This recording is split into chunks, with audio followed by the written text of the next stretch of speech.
সকলে আমার প্রীতি ও শুভেচ্ছা নেবেন। আশা করি ভালো আছেন। দেখেন, পঞ্চপাণ্ডবের একজন অন্যতম পাণ্ডব হলো অমিত শাহ। স্বরাষ্ট্রমন্ত্রী অমিত শাহ, কেন্দ্রীয় স্বরাষ্ট্রমন্ত্রী। ওনাকে বর্তমান সময়ে চাণক্য বলা হয়।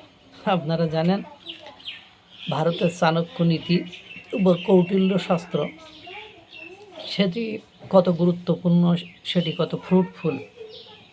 চাণক্য নীতিতে কোনো উত্তেজনা নেই, চাণক্য নীতিতে কোনো রাগারাগি নেই, চাণক্য নীতিতে কোনো ধ্বংসাত্মক কর্মকাণ্ড নেই। চাণক্য নীতি স্থির, শান্ত এবং তারা বুদ্ধির খেলা খেলতেই প্রস্তুত। তাদেরকে আপনি গালি দিচ্ছেন, তারা আপনার আপাত দৃষ্টিতে মনে হয় আমলে নিচ্ছে না। দ্যাট মিন্স তারা গিল্ট ফিল করছে, মানে নিজেদেরকে অপরাধী অনুভব করছে। দ্যাট মিন্স তারা ভাবছে যে এইবার তারা পিছু হটতে বাধ্য হবে।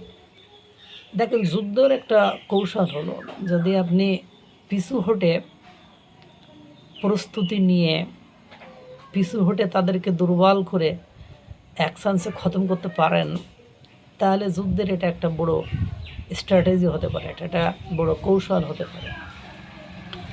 সবসময় যে আপনার ফ্রন্ট সাইডে যে যুদ্ধ করতে হবে, হঠাৎ করে উদয় হওয়া বিষয়টিকে আপনি না বুঝে না শুনে হঠাৎ করে তার ফ্রন্ট লাইনে যে ফাইট করতে যে মিস্টেক করে ফেলবেন, আপনি তার উইক পয়েন্টগুলো আইডেন্টিফাই না করে তার সাথে যুদ্ধ করতে যাবেন, এটা কখনোই যুদ্ধের মূল মন্ত্র হতে পারে না। আপনাকে যুদ্ধ করতে হলে যার সাথে যুদ্ধ লাগতেছেন, চাণক্য নীতিতে কী বলে তার সম্পর্কে আপনার সব স্তরে জানতে হবে। তাকে কিভাবে ঘায়েল করতে হয় সেটার স্ট্র্যাটেজি ঠিক করতে হবে। তার উইক পয়েন্টগুলো আইডেন্টিফাই করে সেই পয়েন্টে আঘাত করতে হবে। দিস ইজ দ্য রিয়েলিটি, এটাই বাস্তবতা। সাময়িক সফলতা আর চেয়ে স্থায়ী সফলতা এটাই বেশি কার্যকর। আর চাণক্য নীতিতে এটার উপরই বেশি প্রায়োরিটি, মানে এটার প্রতিই বেশি অগ্রাধিকার বা গুরুত্ব আরোপ করা হয়ে থাকে। তারই ধারাবাহিকতায় আমরা অনেক কিছু দেখেছি, অনেক কিছু দেখছি, অনেক কিছু দেখব। CJP, cockroach Janata party, Abhijit দীপ প্রথম হিরো বন গিয়া, হঠাৎ করে উদয়, হঠাৎ করে অস্ত, এই কথা আপনারা শুনেছেন। মানে আমরা প্রায় একটা কথা বলি যে ভালোবাসা খুব দ্রুত হয়, সে ভালোবাসা খুব দ্রুত শেষ হয়ে যায়। তো যে রাজনীতিবিদ হঠাৎ করে উদয় হয় এবং হঠাৎ করে অনেক পপুলারিটি অর্জন করে ফেলে, সে হঠাৎ করেই অস্ত হয়ে যায়। আর আমি প্রায়ই যখন ককরোচ জনতা পার্টির আন্দোলন নিয়ে সকলেই অনেক বিব্রত হলো, অনেক চিন্তা করলো, অনেকে ভাবলো যে এইবার মনে হয় নরেন্দ্র মোদী, অমিত শাহ, অজিত দোভাল, এস জয়শঙ্কর, এদের এবার রাজনাথ সিং, এদের এবার কি না কি হয়ে যাবে, এবার হয়তো বা নরেন্দ্র মোদী গদিচ্যুত হতে বাধ্য হবে, বা নরেন্দ্র মোদী তার শাসন ক্ষমতা ধরে রাখতে পারবে না। তখন most of the content creator, YouTuber, সেটা বাংলাদেশের হোক, পাকিস্তানের হোক, চীনের হোক এবং ভারতের হোক, মানে তারা ডাউট ফিল করেছিল, তারা সন্দেহ করেছিল যে ইট মে বি, ওটা হতে পারে। কিন্তু আমি একবারের জন্য বলি নাই যে এই ককরোচ জনতা পার্টি এই পঞ্চপাণ্ডবের বা নরেন্দ্র মোদীর তিলে তিলে গঠিত যে সাম্রাজ্য বা যে শাসন ক্ষমতা, যে জনপ্রিয়তা, এটাকে নস্যাৎ করে দিয়ে নরেন্দ্র মোদীর ক্ষমতাচ্যুত করে ফেলবে, এরকম ককরোচ জনতা পার্টির আবার নামের ভেতরেই তো সমস্যা। এটা তেলাপোকা, গু গোবর খেয়ে মানুষ, হঠাৎ করে গু খাওয়া তেলাপোকা দেখবেন বাথরুমে গেলে উৎপাত করে, উৎপাত সর্বোচ্চ মানে যতক্ষণ উৎপাত করে ততক্ষণ খুব হয়তোবা এর শর্ট টেম্পোরারি, মানে এটা অল্প সময়ের জন্য, কিন্তু সে বড় ধরনের কোনো ক্ষতিকারক করতে পারে না। কিন্তু প্রাথমিক পর্যায়ে যে ওই গু খাওয়া মাল তো এই টয়লেট বিভিন্ন জায়গায় লেগে যেতে পারে, এই সংখ্যায়, এই আশঙ্কায় ওই যে ছুটাছুটি লাফালাফি হয় এটুকুই। পরে হয়তো বা একটা জুতার বাড়িতে, বাথরুমে পড়া জুতার বাড়িতে, না হলে ঝাঁটার বাড়িতে, বাথরুমের একটা ঝাঁটার বাড়িতে, নতুবা বাথরুম পরিষ্কার করা যে ব্রাশ আছে তার বাড়িতে এর জীবন অবসান হয়, অর্থাৎ তার লাইফ শেষ হয়ে যায়। আমি এটা জানি, কারণ নামের সাথেই তার ধ্বংসের একটা বিধান থাকে। এবং আরেকটা জিনিস আমি খুব ভালো মতোই জানি, এটা হলো ভারত, যেখানে গণ অভ্যুত্থান হওয়ার পসিবিলিটি থাকে না, বা সেনা অভ্যুত্থান কু হওয়ার সম্ভাবনা নেই, সেখানে সরকার ফেলানো কোয়াইট ইম্পসিবল।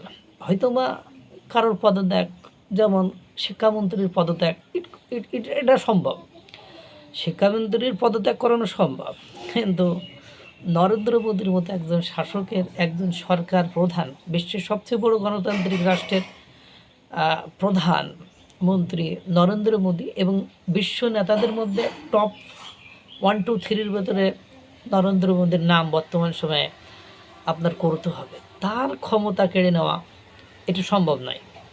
তো সকলে আশঙ্কা করলেও আমি নট আ সিঙ্গেল মোমেন্ট, আপনারা আমার ভিডিওগুলো তো যারা দেখেন তারা এটা বলতে পারবেন, আমি কিন্তু কখনোই আশঙ্কা করিনি। যাই হোক, অনেকেই শিক্ষামন্ত্রীর পদত্যাগের পরে জয়ধ্বনি দিল অভিজিৎ দীপককে, কিন্তু আমি ভেবেছিলাম তখনই যে অভিজিৎ দীপকের বা এদের সত্যটা মেনে নেওয়ার, কারণ যদি সরকার ভাবতো যে বা আমি ফ্রন্ট লাইনে যে ফাইট করব, দ্যাট মিনস তখন হিন্দুদের যে সংগঠনগুলো রয়েছে, আরএসএস যেটা রয়েছে, বা আপনার সরকারকে, নরেন্দ্র মোদীকে ভালোবাসার যে সংগঠনগুলো, যে রাজনৈতিক দলের সদস্যরা রয়েছে, তাদের সাথে একটা ফাইট হতো।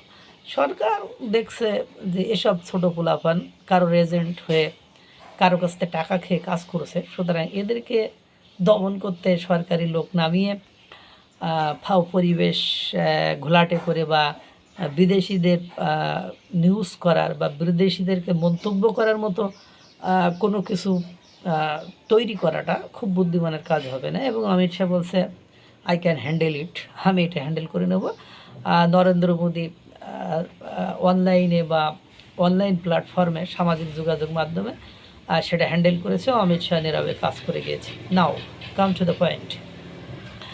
এখন বর্তমান সময়ে এসে অভিজিৎ দীপকের বাবা 60-65 হাজার টাকা বেতনের সরকারি কর্মচারী ছিল, কিন্তু তার পুত্রকে পড়াইতে প্রায় 1.5 কোটি টাকা বছরে খরচ হয়েছে, শুধু টিউশন ফি নাকি দিতে হয়েছে 1.5 কোটি টাকা, পাশাপাশি তার খাওয়া খরচ টরচ, এবং সে গরিজিয়াস লাইফ লিড করেছে।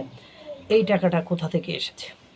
নাও come to the points and question should be arised, যে এই মানে এই প্রশ্নগুলো উঠছে যে টাকা কোথা থেকে আসছে, দ্যাট মিন্স এই টাকা কোথা থেকে পেল, যে মার্কিন যুক্তরাষ্ট্রের মতো জায়গায় বসে এই কাজ সে করেছে। এবং একটা প্রশ্ন এখন সবাই করেছে, আর এই প্রশ্নের সদুত্তর দেওয়ার মতো সক্ষমতা অভিজিৎ দীপকের নেই, এটা এভরিওয়ান ক্যান রিয়েলাইজ ইট।